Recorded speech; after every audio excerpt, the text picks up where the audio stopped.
Come here. Hey, it's Deborah Atkinson with Flipping 50 and Truman, who is here as my sidekick.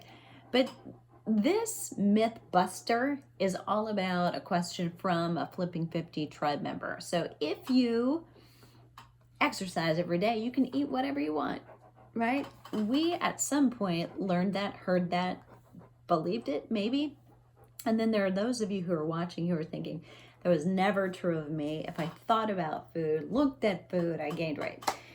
And here's the truth. This is a tough one to bust because I've got to break down a lot of science and then really no science. So I'm going to state it in the simplest way possible. And that is that that's only reverting to the calories in, calories out equation. And we know that that's been disproven.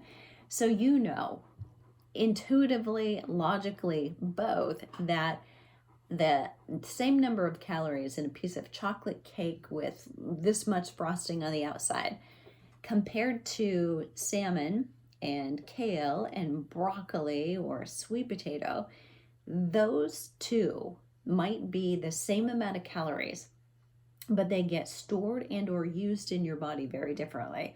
This one combining sugar, literally sugar, not just food metabolized as sugar, but the sugar plus fat together stores in your system. And your body is just going to kind of use it for padding. You're not going to use those calories the same way salmon and kale and broccoli or sweet potatoes. Also some fat, some carbohydrates, but very nutrient-rich foods that digested will actually go to the use of your body to rebuild protein for muscle. So you'll have some initial energy from that sweet potato, but you'll have extended energy too because it's what we call a resistant starch. So a calorie is not a calorie. You know, a calorie is a calorie is a calorie. We were heard that. That's the myth, not true. So when you come back to, if I exercise, I can eat whatever I want to, really not true. It has to account for your metabolic hormones. And that means all those that are in charge, basically, of what happens with calories for you. So your metabolic hormones have to be in good shape. They have to be fit so that you're not storing, but you're actually burning. And exercise has either a positive or negative effect on stress, as does every food have a positive or negative effect on stress and in your body. And if your body is stressed, meaning there's a lot of cortisol there, your body is kind of primed for fat storage, and it's going to hold on to everything to protect you. It's not going to burn them. So that myth of if I eat or if I exercise, I can eat whatever I want to, really not true. And even in those people who seemingly that's true, heart disease is, doesn't discriminate. So heart disease can still be going on under the hood. Cancer can still be going on under the hood. We all have cancer cells in us. Whether they will be expressed or not is really up to us and our lifestyle habits of what we eat, how we exercise, how we deal with stressors, how well we're sleeping, and whether we're exposed to things with toxins in what we drink, the water we drink, the air we breathe, or products we use on our body. Those things will change the expression of certain genes associated with cancer or other disease. So to let you know, this is, I'm myth busting it. It's a challenging one, but if you can understand the science behind everything has a way that it lands on your body. And so eating the right thing and exercising correctly, you may be able to eat a little bit more.